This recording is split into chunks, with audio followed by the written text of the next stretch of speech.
எல்லோருக்கும் வணக்கம். முதல்ல சீமானுக்கு நன்றியை சொல்லணும். எங்களை வாழ்த்த படம் இவ்வளோ வேலை மத்தியிலும் எங்களுக்காக, தம்பிகளுக்காக உங்களுக்கு நன்றியை தெரிவிச்சுக்கிறேன். நீங்கள் படம் பார்த்து எங்களை வாழ்த்துனது ரொம்ப மறக்க முடியாத ஒவ்வொரு வார்த்தையும் மறக்க முடியாமல் இருக்குது. அதுக்கு உங்களுக்கு நன்றியை தெரிவிச்சுக்கிறேன். நானும் சரவணும் அவ்வளோ நீங்கள் சொன்ன வார்த்தைகள் ஒன்றும் உண்மை. இப்படி நடக்கணும், இப்படி இருக்கணும்னு சொன்ன விஷயங்கள் அதை நீங்கள் மறுபடியும் இதில் சொன்னீங்கன்னா இன்னும் சந்தோஷப்படுவோம். எங்கிட்ட சொன்னதை அது. அப்புறம் வினோத் அவரோட படத்துக்கே வரமாட்டார், ப்ரமோஷனுக்கு வரமாட்டார், யோசிப்பார். அப்படியே கூப்பிட்டாலும் முகத்தை மூடி மறைச்சிக்கிட்டு பேசவும் மாட்டார்ல. என்ன ஏண்டா கூப்பிட்டீங்க இதுக்கு அப்படின்னு அவரோட ப்ரமோஷனுக்கே வரமாட்டார். ஆனால் சரவணனுக்காக இங்கே வந்தது ரொம்ப சந்தோஷம். எங்களை வாழ்த்துனதும் வினோத் அவ்வளோ சீக்கிரம் யாரும் எந்த படத்தையும் எங்களை பற்றிலாம் சொல்ல மாட்டார். இப்போ ஆச்சரியமாக இருக்குது, சொன்னது ரொம்ப சந்தோஷமாகவும் இருக்குது. ஸோ அப்படி ஒரு படத்தில் நான் பண்ணியிருக்கோம் அப்படின்ற ஒரு விஷயம் சந்தோஷமாக இருக்குது. சந்தோஷ், எல்லாருக்கும் என்னுடைய நன்றியை தெரிவிச்சுக்கிறேன். அனைவருக்கும். இவங்கெல்லாம் சரவணோட நண்பர்கள், அவங்க எல்லாருக்கும் நன்றியை தெரிவிச்சுக்கிறேன். எங்கள் டீம் சார்பாக தெரிவிச்சுக்கிறேன்.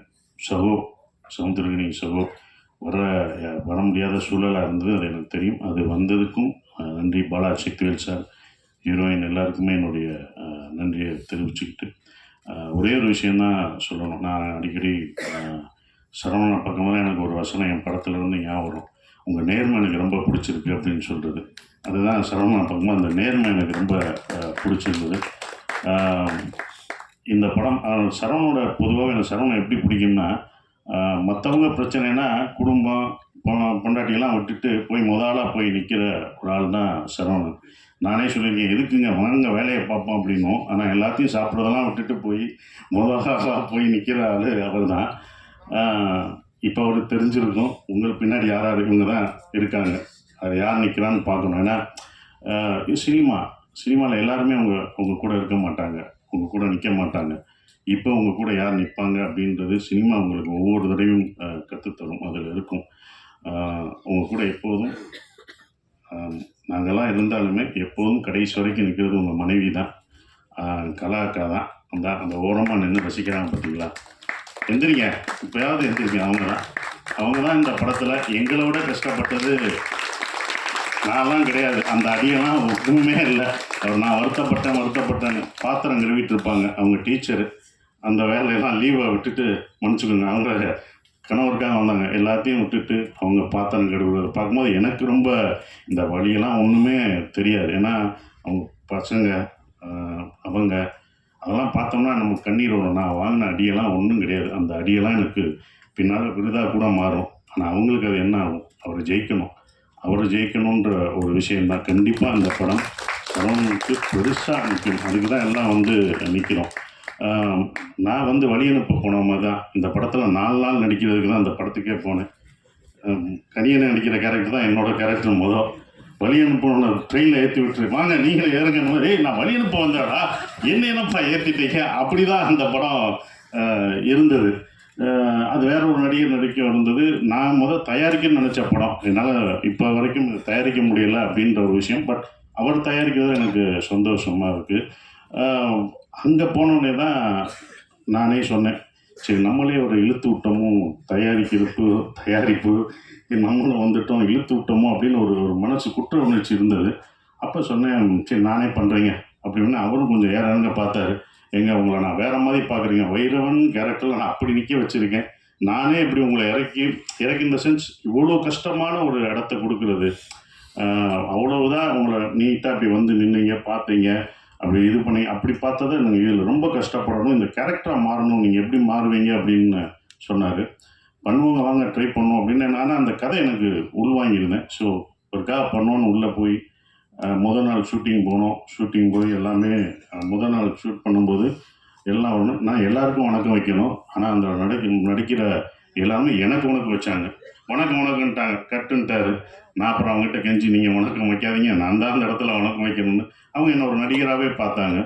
அப்புறம் அந்த போட்டு காமிச்சு சரியாக வரலன்னொடனே 2 நாள் கழிச்சு தான் அந்த இதுக்குள்ளே போய் கரெக்டாக நான் உள்ளே போய் அதை இவ்வளோ தூரம் நடிக்க வந்திருக்கேன். அவர் சொன்னார், நான் ரொம்ப கஷ்டப்பட்டேன் அப்படின்ற ஒரு விஷயம். ரொம்ப கஷ்டப்பட்டேன்னாரு. இஷ்டப்பட்டு தான் கஷ்டப்பட்டேன். நட்புக்காக நாங்கள் உயிரே தருவோம். அடி வாங்க மாட்டோமா என்ன? பல பல அடி வாங்க மாட்டோம். நான் அந்த மாதிரி வாங்குறது தான் அது எனக்கு. இப்போ எனக்கு அது நல்ல விஷயமா அமைஞ்சிருச்சு. படம் பார்த்துட்டு நீங்கள் சொல்லுவீங்க, இதை நீங்கள் மிஸ் பண்ணாதது நல்லது அப்படின்னு சொல்லுவீங்க. ஏன்னா நீங்கள் தான் படம் பார்த்து சொல்லணும். ஏன்னா எங்கள் படத்தை நாங்களே வந்து சொல்ல முடியாது, இப்படி இருக்குது அப்படின்னு சொல்ல முடியாது, பாராட்டிக்க முடியாது. நீங்கள் படம் பார்த்து சொல்லுவீங்க. கண்டிப்பாக நான் அதை மிஸ் பண்ணலை அப்படின்ற ஒரு விஷயம். கனியனை சொன்ன மாதிரி அந்த படமே யார் யார் இதுக்கு வேணும் அப்படின்றத எடுத்துக்கிறோம். அப்படி தான் அதை எடுத்துக்கிட்டதா நான் இப்போ நினைக்கிறேன். இவங்கெல்லாம் படம் பார்த்துட்டு சொல்லும் போதும் அதை எடுக்கிறேன். ரொம்ப கஷ்டப்பட்டார். என்னென்னா ஒரு ப்ரொடியூசராக இந்த படம் வியாபாரம் பண்ணுறதுக்கு வந்து ரொம்ப அவர் இருக்கும். அவர் ரொம்ப இது பண்ணும்போது தான் எனக்கு ரவி சார் ஞாபகம் வந்தார். நான் நேராக போய் ரவி சார்கிட்ட போய் இது பண்ணுவேன். ரவி சார் எப்படின்னா சாதாரணமான இல்லை, அவர் பண்ணுவார். ஆனாலும் நட்பை தாண்டி அவர் வந்து காலமாட்டிலே பால் கறப்பார், ஏன்னா காற்றுலேயே வெண்ணெய் அடிக்கிறவர். ரொம்ப பர்ஃபெக்டாக பார்ப்பார். அப்படி பண்ணுற ஒரு ஆள். இவர் பார்க்கும்போது எனக்கு தான் பயமாக இருந்தது, இது எப்படி இருக்கும் என்ன இருக்குன்னு. அவர் அந்த சார் பார்த்தாரு. பார்த்தோன்னே அவர் அவ்வளோ ரசிச்சார். இது இப்படி இருக்குது. ஃபஸ்ட்டு ஷாட் அந்த செருப்பு ஷாட்டை காமிச்சது யாரும் பண்ண மாட்டாங்க. அவர் ரசிக்க ரசிக்க எங்களுக்கு முதல் ரசிகர் அவர் தான். எங்களுக்கு முதல் ஒருத்தர் வந்து நாங்களாக பார்த்துக்கிட்டு இருந்தோம், இது எப்படி இருக்கும் என்னன்றதை யோசிச்சிருக்கோம். முதல் ரசிகர் அவர் தான். அதை ரசிச்சும்போது இவ்வளோ பண்ணியிருக்கோன்றது திருப்பி. அதுவும் இல்லாமல் அந்த குழப்பம் திங்கிறதுக்கு 40 பேரை அவர் 40 பேரை ஃபில் பண்ணி பார்த்தாங்கல்ல, அதில் கை தட்டி எல்லாம் ரசித்து பார்த்தாங்க. ஒவ்வொரு டைலாகும் சரவணனோட டைலாக் வந்து ரொம்ப எழுத்து வந்து பயங்கரமாக இருக்கும். அந்த எழுத்து வந்து உண்மையிலே போற்றப்படும் இந்த படம் பார்க்கும்போது.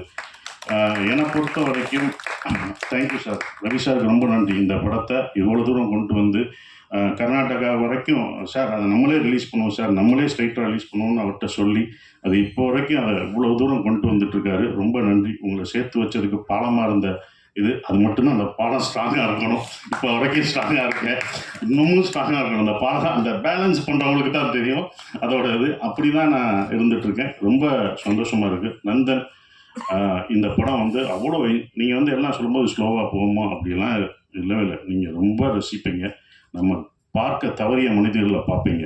நந்தன் ஒரு படம் அப்படிலாம் இல்லை, ஒரு பதிவு. சரவணன் வாழ்க்கையிலையும் நான் இதில் நடித்ததில் எனக்கும் ஒரு பதிவான ஒரு படத்தில் நான் நடிச்சிருக்கேன். ஒரு பதிவில் நான் இருக்கேன்றதில் ரொம்ப சந்தோஷப்படுறேன். எல்லாருக்கும் என் நன்றியை தெரிவிச்சுக்கிறேன். அப்புறம் ஜிப்ரான் வந்து இதில் அந்த மியூசிக் நான் நடக்கும்போது இந்த ஒன்று யோசிப்போம், நம்ம நடைய மாற்றணும் அப்படின்னு. இந்த படத்தில் நடையெல்லாம் மாற்றி நம்ம ஸ்லோவாக நடந்தோம்னா இதுக்கு ஒரு மியூசிக் இப்படி வைப்பாங்க அப்படின்னு நினச்சி நம்ம பண்ணுவோம். டைரக்டரும் அப்படி எடுப்பார். ஆனால் அவர் அது ஒரு பேங்காக போட்டு மாற்றினார். ஜிப்ரான் தான் இந்த படத்தை இன்னமும் பிரம்மாண்டமாக்குனது. அந்த மியூசிக்கில் நீங்கள் மியூசிக் பார்க்கும்போது படத்துக்கும் அந்த மியூசிக்கும் வேற ஒரு இது தெரியும், ஆப்போசிட்டாக இருக்கும். அப்படி பிரம்மாண்டமாக்குன ஜிப்ரானுக்கு என்னுடைய நன்றிகளை தெரிவிச்சுக்கிறேன். நன்றி, வணக்கம்.